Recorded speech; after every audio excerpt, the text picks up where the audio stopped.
know, most of you will know the history of the world in this context. If you remember, we had a time when kings and monarchs were ruling the world, and then came the colonial era. Um, uh, People used to conquer and use colonies for their own enrichment. That created their own contradictions. And of course, you had the dismantling of the colonial era. And once the colonial era was dismantled, you had the rise of democracies around the world, popular movements around the world. Countries were freed from the control of colonial powers. Um, and then the end of the Cold War, World War II, setting up of international institutions, the rise of economic liberalism,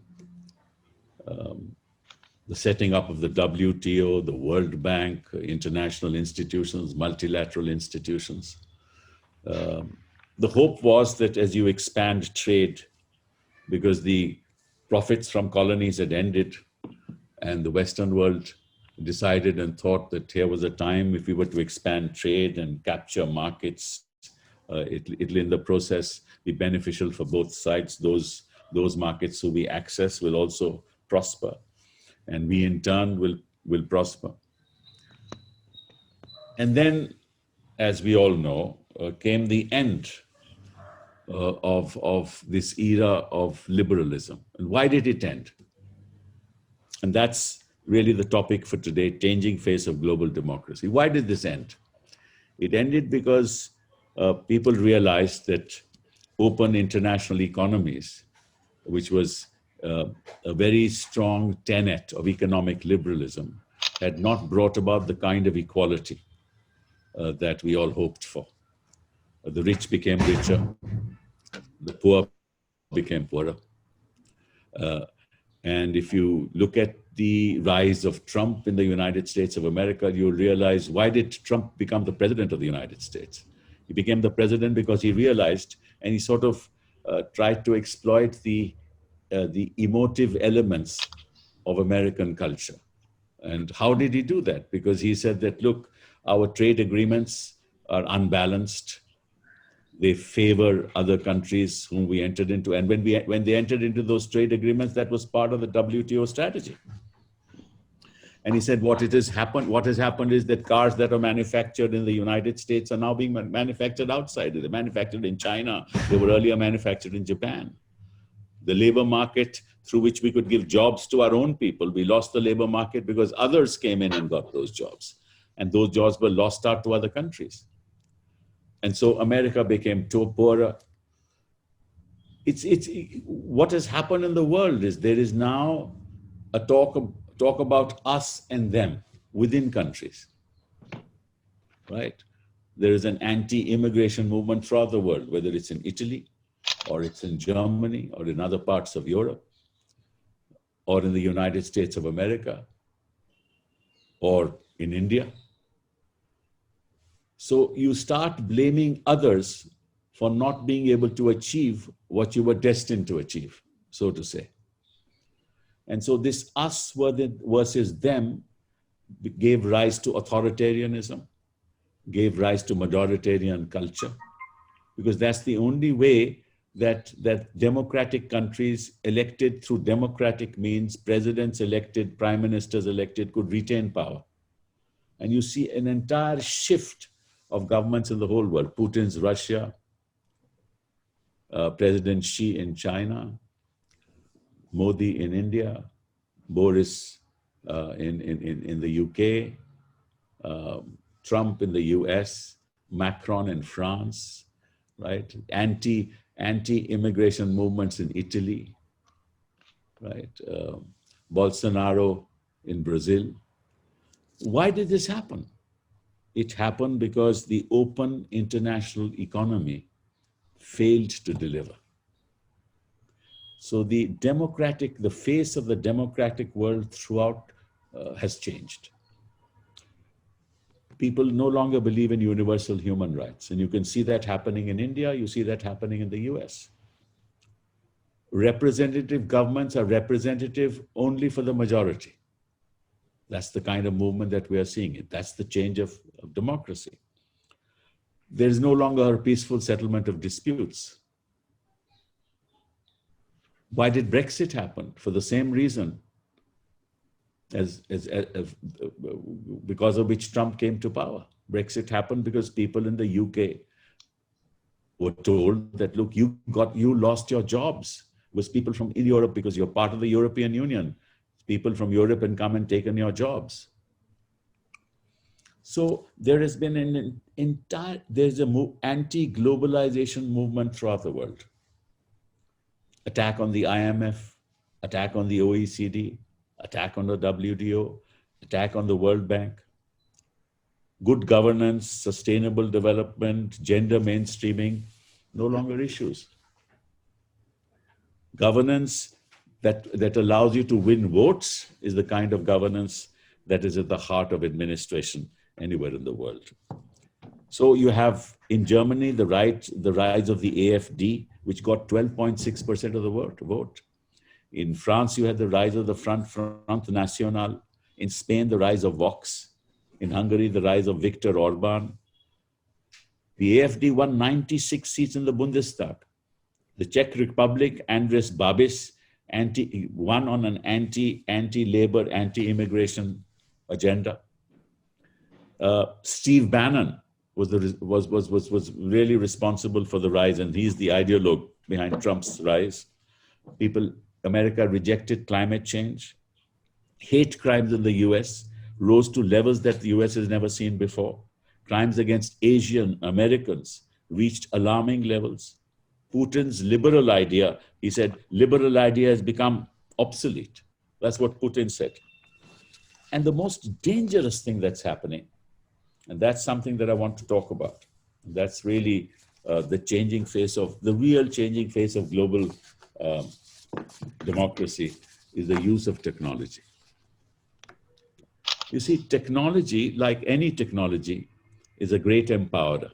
I mean, you can use energy to give electricity for children who can read and write.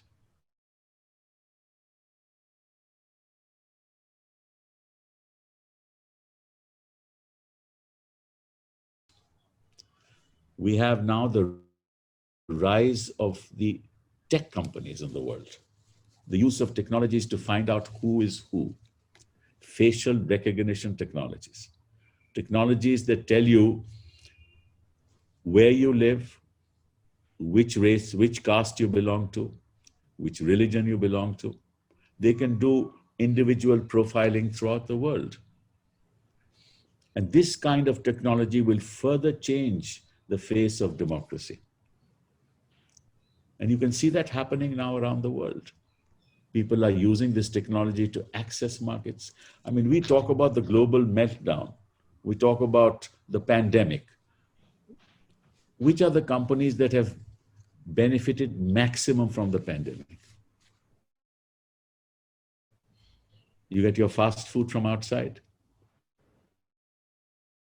right? You have Zomato, you have Google, you have Facebook, you have Amazon, you have WhatsApp, right? You have banks who are delighted with this because they get their transactions moving, and for each transaction, they get a commission.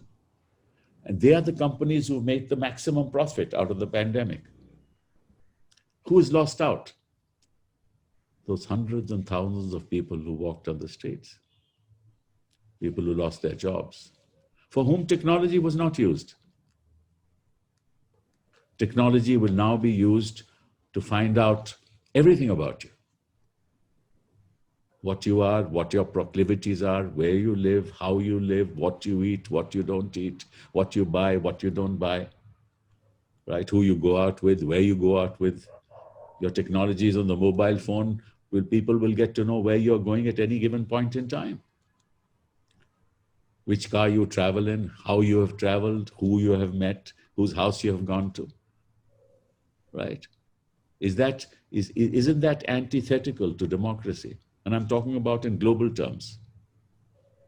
Completely antithetical to democracy. Where is the voice of the people? The voice of the people will not be heard because it will be silenced. Why will it be silenced? Because you will control through technology mainstream media. And mainstream media will only, in alliance with the government, only show what the government wants the mainstream media to show. You get hold of the cable operators and tell them you only show this particular channel on the programs around the country. So only one kind of information will flow to the people of any country. Luckily, in Europe and the United States of America, because liberal democracy has taken roots, it'll not be so easy, which is why Trump, despite the fact that he said he doesn't accept the election result, the US Supreme Court has thrown him out. Why? Because liberal democratic institutions have taken roots in liberal democracies in the world, like in Europe and the United States of America.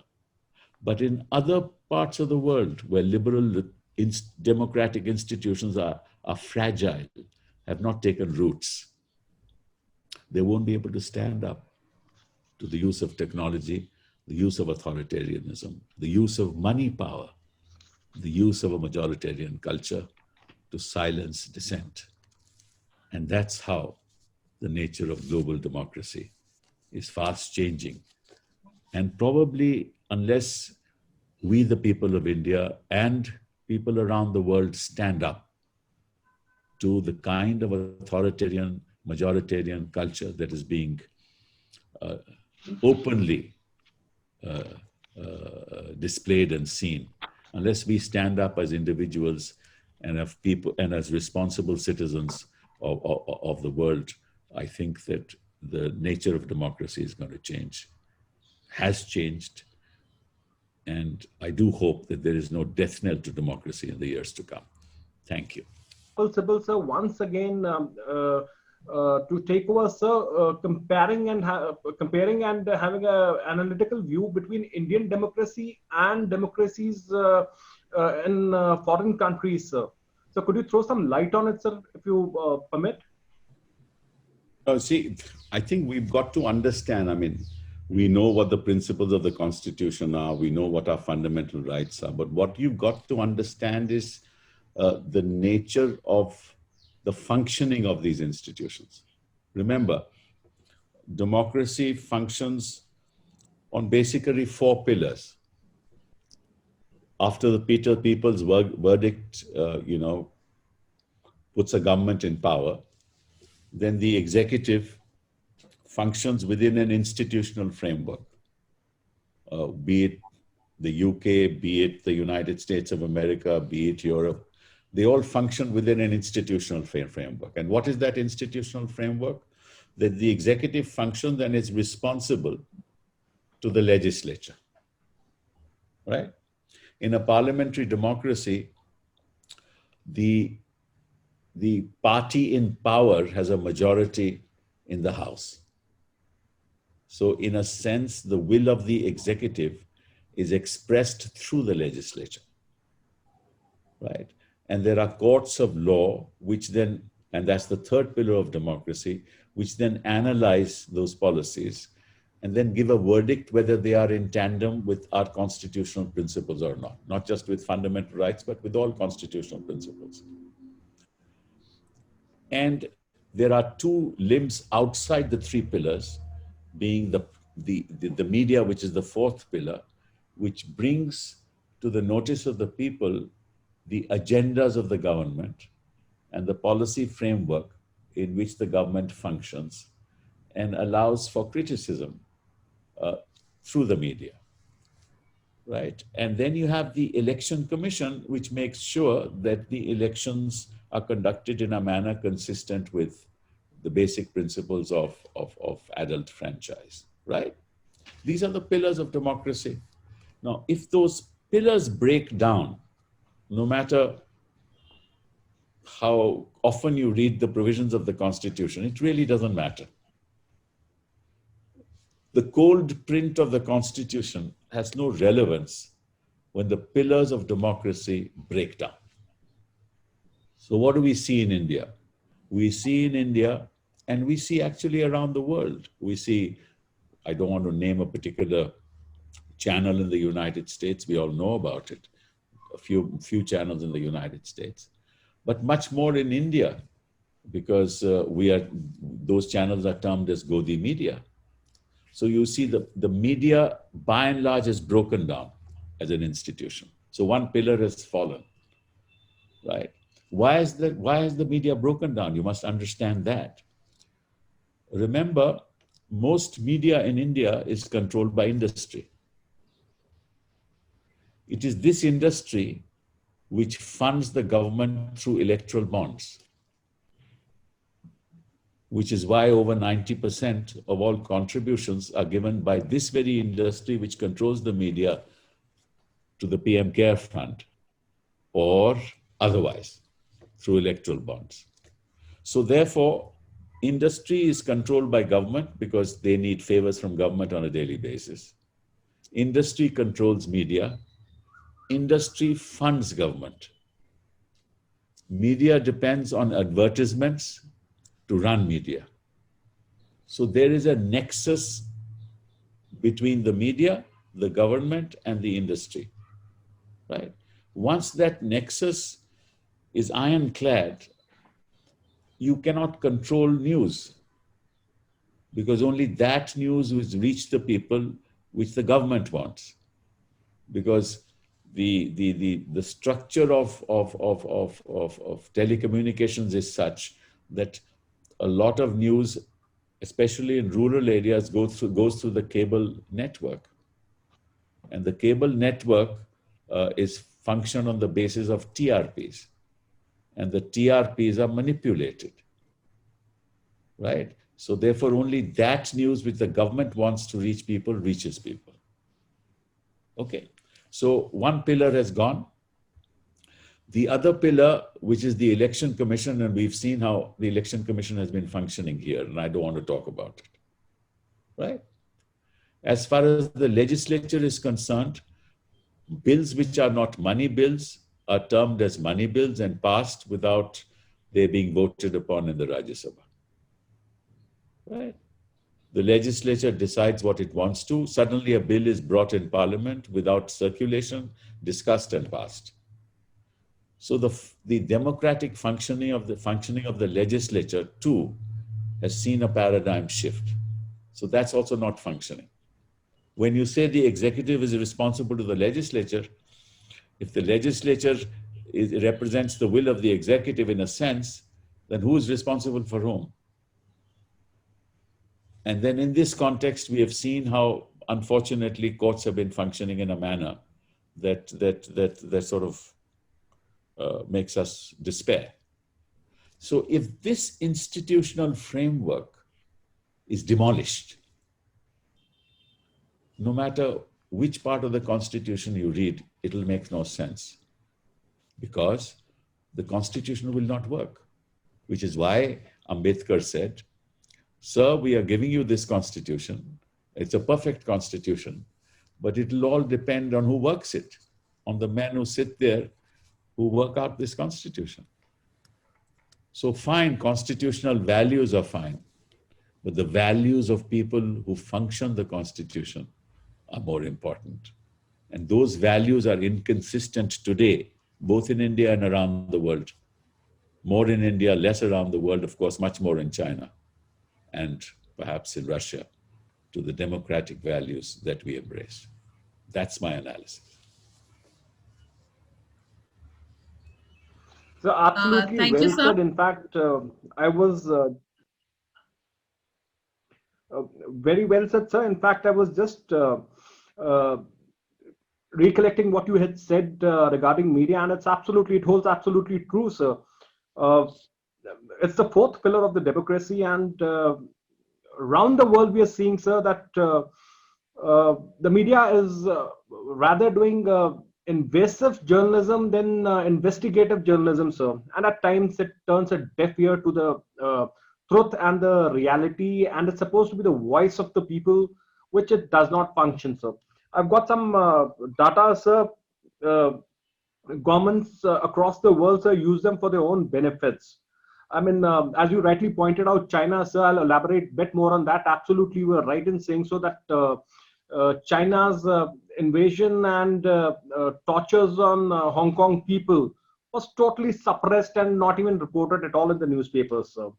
Sir, 100 and till date, sir, 106 elections have been postponed in 16 countries, sir. So my next question will be on the pandemic, sir. So on the behest of pandemic, the very basic structure, sir, of democracy, that's free and fair elections, sir, is being misused, sir. What's your take on this, sir? You know, question is pandemic is not an Indian phenomenon, it's a global phenomenon. Absolutely, sir. So we That's why I really said 106 countries have postponed their. we cannot criticize the government of India in that sense, because if you have to conform to social distancing and if you have to do things in accord to ensure that people are safe, how can you blame the government of India? The fact I of was the matter thinking, I was talking from a international perspective, sir.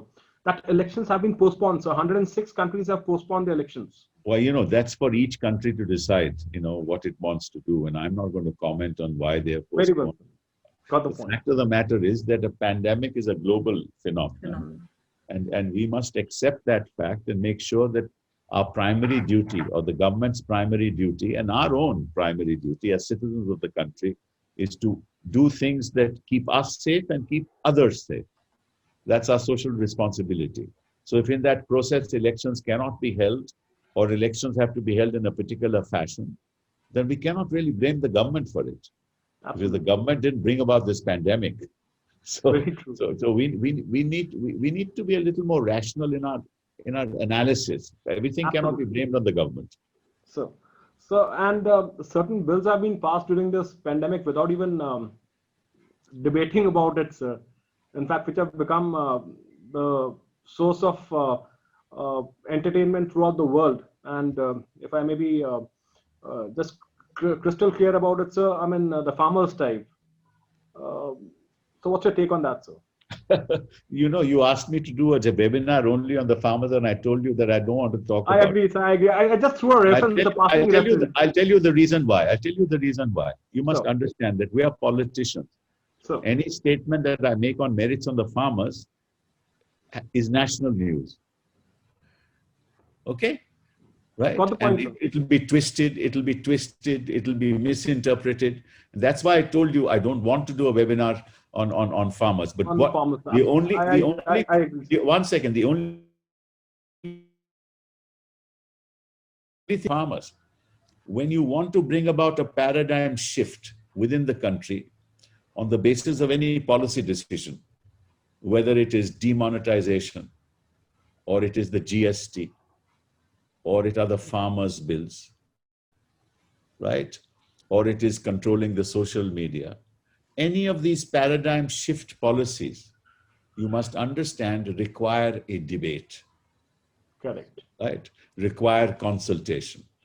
Consultation not within government, but consultation with government. It requires consultation with government by whom? By stakeholders. And there are a variety of stakeholders as far as the farmer community is concerned, right? There are states who are stakeholders because essentially agriculture is a state subject. So you didn't consult the states, right? Then you have parliament, which is a stakeholder. You did not consult parliament. Correct. Right? Then you have farmers' organizations who are stakeholders, right? You didn't consult them.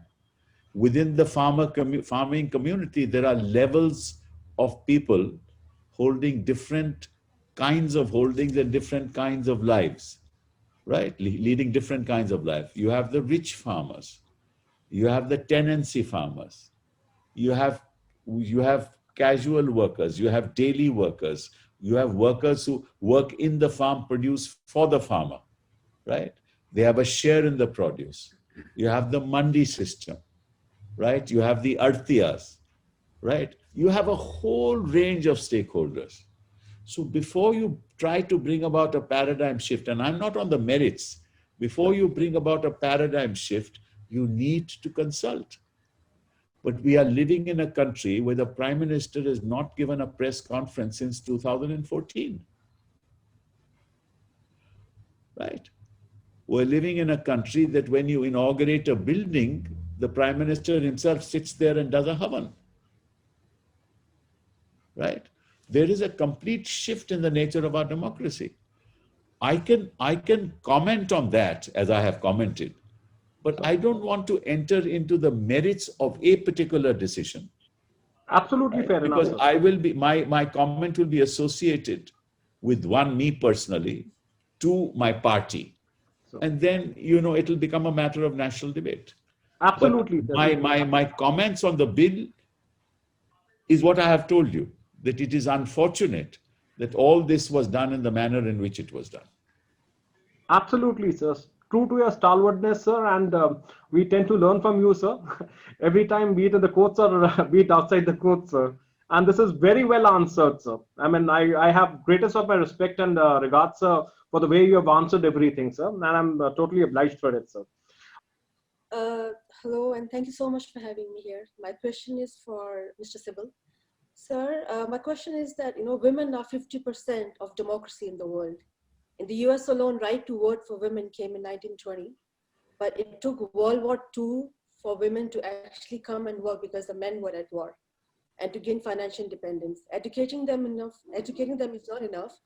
What can India do as a country to include women in a democracy? Like, do we need to have stronger policies, stronger laws that, women, because we need to have leaders in India, I feel that, who can be women. What can we do to actually include them in it, empower them? Omega, that's a very complicated question because empowerment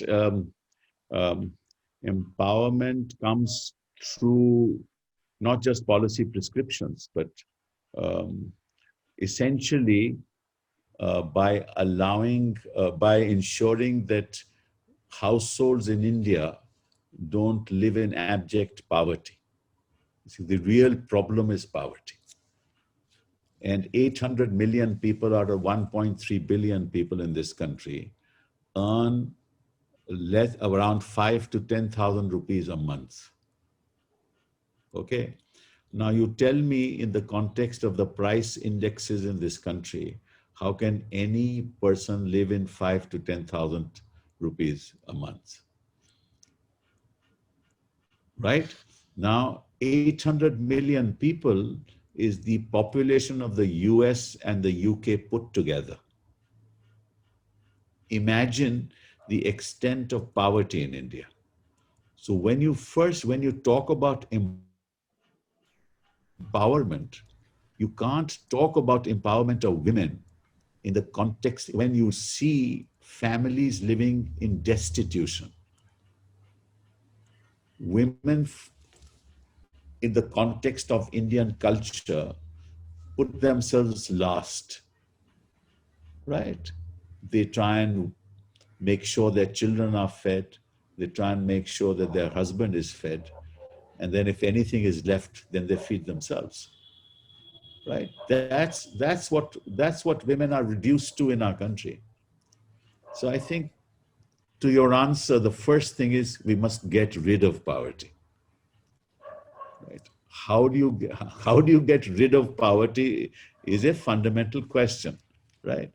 You can't get rid of poverty through neo-capitalist policies, right? You can't get rid of poverty by giving power to the powerful already who are powerful. What is happening in this country? If you really, this is very alarming. And let me give you some insight into it. One industrialist wants to capture all the airports that are existing and all the new airports that are being built, right? He wants to, he participates in half the gas distribution enterprises in the country. And gas is going to replace oil in the years to come. So he's the one who is bidding for it, and he wants half of them at least, right? He is closest to the Prime Minister, right? And he wants all the ports in India, right? Another industrialist controls petroleum and petroleum products in India and also has private enterprise in gas. Another industrialist controls steel in India. Two industrialists control steel in India. And then one living abroad controls other metals. So, right? And those very industrialists also control channels, the media, right? Which is why the gap between the rich and the poor has increased in India over the years. Industry owns 37%. So a very small section of the industry owns 37% of the wealth of India. These are very alarming things. So when you talk about empowerment of women, remember, you first have to deal with fundamental issues of poverty. Right. Now, I was Minister for Human Resource Development. Forget about girls. What is the quality of education in schools? There are no teachers. Don't think about Delhi or metropolitan cities, right? Where are the teachers? Where are the skills of teachers? They are paid a pittance, right? Many of them don't even, there is absentee teaching that is happening. So if you don't have quality teachers, you don't have quality education, you may go to school and take a midday meal and come back. But if you don't have quality teaching and quality education, how are you going to empower people? Okay? The third element in this is, especially women, girls, the third element in this is there is a paradigm shift to technology. Technology requires connectivity. Laying the fiber optic networks. Where are the fiber optic networks that connect each household in this country? None. Right? Now, the Prime Minister is now saying that we'll try and finish the fiber optic network by 2024. He came to power in 2014. Right? So if there's no connectivity, there's no possibility of teaching children, right, through information technology. Where are the iPads for kids, right?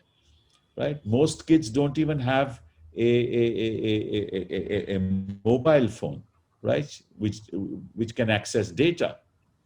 They use it in rural areas only for communicating, right? Then you have the quality of telecommunication, right? You must have the appropriate bandwidth so that the data can flow. That's not available. So how do you empower populations in the absence of all these fundamentals?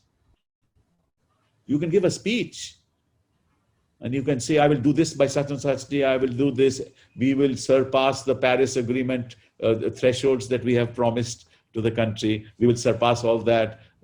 Well, I mean, you can make a speech, you can say whatever you want to say, but if you don't put your head on the issues that relate to people on the ground, you're not going to achieve any of this. Then the attitude of the Indian family towards girls. There has to be a paradigm shift in our attitude. The attitude of the male towards the female. Actually, males are more responsible for this misogynistic behavior, right? You can't get that empowerment. So I think it's a very complex question. It can't have a straight answer, but I'm telling you the pitfalls that we face as a nation to deal with that issue. So agree with you, sir. That's exactly what I'm actually working at. I'm actually working to financially empower women up in the mountains of India. Because I feel that unless they're not financially independent, there is nothing we can do about it. We can't help with anything else. Absolutely. And that's exactly what I'm actually working for. Good. I'm so glad, Megha. I'm so glad. Thank you so much, sir. So there's been one question, sir, that's been specifically requested to be asked to you, sir, from a very close friend and who's a dear family friend, sir. And this is from ACE lawyer, number one country's lawyer, Kapil Sibal, sir. So, what is the factor that the mindset of the people when we are making criminal law more stringent and repealing the old act? Despite that, sir, there is no fear in hardened criminals, despite the fact that the judiciary is trying to implement the act in its totality, sir. The legislature passes a bill, so it makes a law. The judiciary tries to implement it, sir, in its spirit. But, sir, there's some, despite some making some stringent laws, sir, the hardened criminal do not care much for the law. What steps can be taken, sir, that Again, they fear the law, sir? you see, I think there's a basic fallacy. So, There's a basic fallacy in that assumption that that hard laws, which increase, punitive. give extreme punitive punishment to people, is a panacea that will reform people. Human endeavor has shown that that's not the case. Right? What happens now if you say, okay, you know, if you commit rape, you can get the death penalty. Right? Now, what has happened is that when rapists rape young girls or women, their endeavor is to kill them so that the evidence is effaced. Correct. Right? And then, of course, with the nexus with the police and all that, some of them escape. Right? I give you a small example. Many states have banned cow slaughter. So, Right? States which have not banned cow slaughter actually have increasing populations of cattle. And states that have banned cow slaughter have now decreasing populations of cattle. The result is that it impacts millions and millions of people who do jobs. So the point that I'm making is you don't change society through stringent laws. Societal mindsets have to be changed. Right? You still have minor girls, being girls below the age of consent getting married in India. You talk about stopping this triple talaq, but how many Hindu women are thrown out of the house in this country, thrown out of the house and not allowed entry back into the house without giving them a talaq? It is talaq. absolutely. It is talaq. You throw a Hindu woman out of the house and you don't let her enter, it's talaq. Right? Then how does she go to court? She's not empowered, as Megha said. How does she go to court? Which lawyer does she contact? How does she pay the lawyer? How does she have access to the court? And if she has access to the court, how good is the lawyer? Because she can't pay him. So you can talk about triple talaq and you may affect X number of people. The fact of the matter is, it's a societal issue. It's not about Hindus or Muslims. It is how you treat your women. That's true. It's about how you treat your women. And it's not based on religion. It's the male mindset. How you treat your woman, the women of this country. It's that social mindset transformation that is required to happen if you want to deal with this problem. Not through stringent laws. It's not going to help. Criminals will be criminals. They will do what they have to do. As you know, you had stringent law on murder, no? Has the rate of murder dropped? Not at all. Right? We had laws against murder. Right? If you kill, you can get the death penalty. Has that stopped murder? Has it stopped dacoity? Has it stopped kidnapping? Has it stopped? Criminals are criminals. You will have a certain percentage of criminals in society, just as you will have certain percentage of geniuses in every class. That's part of proportionality. Absolutely, right? Sir. So my straight question to you, sir, keeping in view the time, sir. Sir Kapil Sibal, sir, you are an icon for many lawyers who are watching this show, sir, nationally and internationally, sir. You are the one, sir, who defended, you're the first person who's defended the sitting judge in the parliament, sir. It's a long journey. Kapil Sibal is a name, sir. It's a name that every second person wants to become Kapil Sibal, sir. So how do you find, sir, do you miss the era now and the past, sir? Is there a difference, sir, in the way of democracy, sir? You're talking And about democracy or the law? I don't know what you're talking so about. both, sir. I take it both ways. Do you miss Indira Gandhi? Do you miss the laws which were there, No, sir? see, look, I can tell you something, and I'm very honest about it. So, No, as citizens of this country, we have to think of the present and the future. so. Right? We can't think of the past. We think what happened in 1947 and how great we were and how great we were during the Gupta era and the Maurya era. And we were our GDP was much more than anywhere in the world. It was 2/3 of the world. It makes no sense to me. Let's talk of my people living in India today. Where do you find them going, sir? Let's talk of what we can do for them, right? The people want to go somewhere, but the government is going somewhere else. That's the problem. If the government thinks of the people... So you answered that very nicely, sir. May I ask? In fact, you have answered it, sir. So you have answered in your last line. That's very witty of the Kapil Sibal that we know, sir, has answered it in a very nice manner, sir. So putting on this one more question, sir. So how was you feeling when you were defending, sir, the Supreme, the sitting judge in the Parliament, sir? It's an honor for anyone. You're talking about Justice Ramaswamy. What's the question?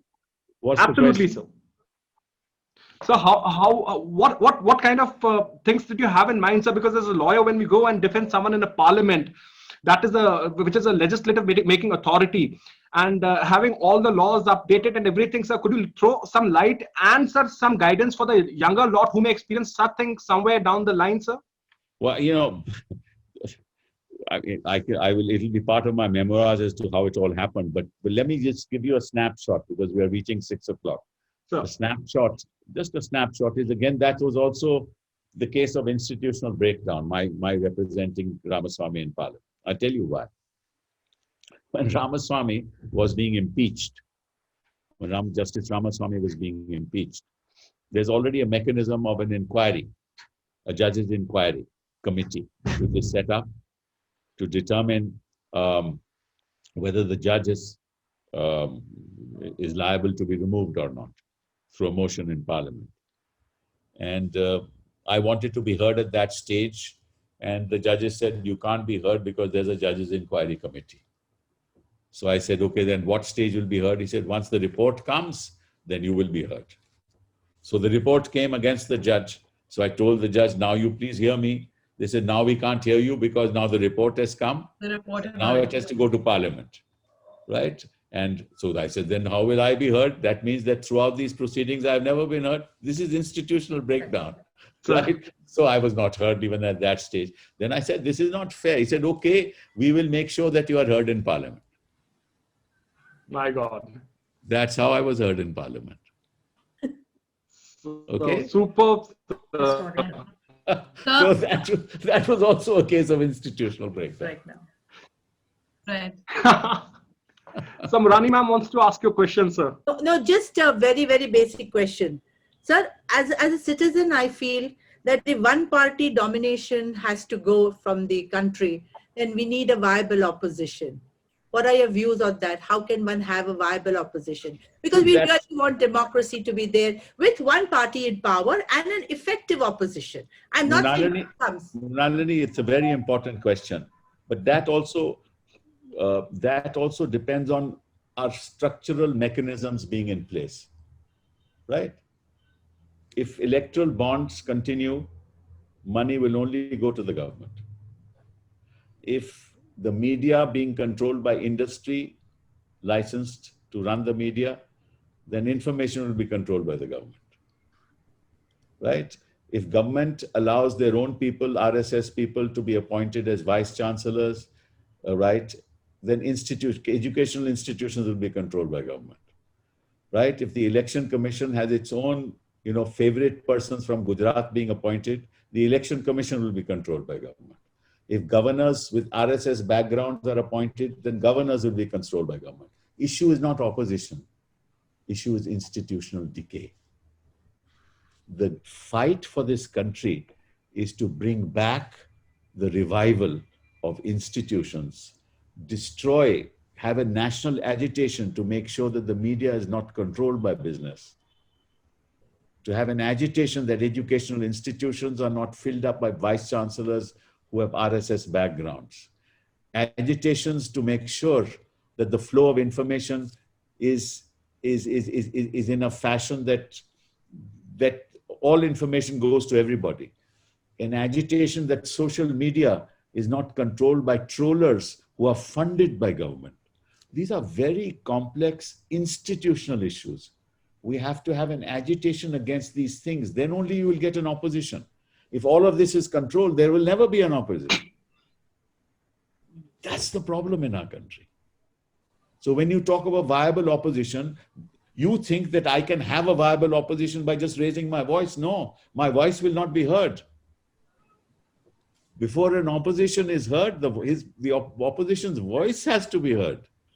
And if all institutions are controlled in the fashion that I have suggested, the voice of the opposition will never be heard and there will never be a viable opposition. There is no breakthrough, sir? The breakthrough is you and me and the people of our country. We have to have a national movement against all this. Absolutely. That's a need of the hour, I would say. Thank you. Thank you. Thank Robi. you so much, Kapil Sibal, sir. Thank you, Rani ma'am. Sir, thank you so much. One of the richest and the most paid lawyer has paid such a valuable time, and I'm sure the critics must have got their answers. And I pray, sincerely pray that sir comes back for good of the nation. Sir, it's been lovely having you over, sir. Lecture series is very grateful to you. We, the lawyers, are very grateful to you for your Thank you. sir, intense knowledge, sir. I and, just have one thing to add here. I mean, we've had a great session with Sir and with Ms. Deshmukh, and I only have one thing to say that, from the time this is in very limited opinion that I have about global democracy. I would just like to add that, from the time when Margaret Thatcher became the Prime Minister of UK, I remember her, I read somewhere where she said that, she had no other female cabinet members because she felt nobody was well suited enough and that women were too emotional. From that to the fact that we have a Kamala Harris now in the White House, I think for us, there has been a shift in the global democracy. And with the empowerment that we all talk of, sir, don't you think that... May I tell you something? I have practiced law in Wall Street. I'm talking about between 1976 and 1980. I was a member of the New York Bar and practiced law there. Don't talk about Kamala Harris. Talk about the women of America. And ask yourself, are they empowered? There will be a Najma Heptullah, and there will be a president in India who will be a woman, and all that is fine. Is the ordinary women are the ordinary women of the world empowered? Are women in America empowered? May I add to that, sir? In furtherance That's the of what... question that you have to ask yourself. So don't take Kamala Harris to be a paradigm shift in the empowerment of women. I have this one thing to add, because I've been reading a lot about this, and I just realized that women, for some reason, they've always been taken as the second-class citizen of this world. And I don't know when this is going to end, how we're going to make this end. It's just that we have to, more than the women, we have to change the mentality of men. That's what I've been saying. It has to start from the homes. We have to be included in decision making. Right. We have to be, when I talk about India, and I'm talking about India because I'm an Indian.